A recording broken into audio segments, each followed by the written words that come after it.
عدالت نے 2 مقدمات میں نامزد حق دو تحریک کے سربراہ MPA گوادر مولانا ہدایت الرحمان سمیت حق دو تحریک کے دیگر رہنماؤں اور کارکنوں کو بری کر دیا۔ MPA مولانا ہدایت الرحمان سمیت دیگر رہنماؤں کو سیشن جج گوادر کی عدالت نے عدم ثبوت کی بنا پر بری کیا ہے۔ مولانا ہدایت الرحمان اور دیگر رہنماؤں پر انسداد دہشت گردی سمیت جلاؤ گھیراؤ اور توڑ پھوڑ کے الزامات عائد کیے گئے تھے۔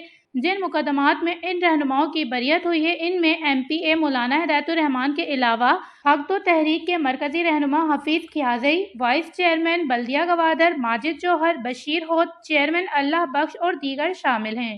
پیشی کے بعد کورٹ کے باہر میڈیا سے گفتگو کرتے ہوئے مولانا ہدایت الرحمان نے کہا کہ حق دو تحریک کے 76 کارکنان کے خلاف دہشت گردی کے 2 کیسز میں آج عدالت نے انہیں بری کر دیا ہے۔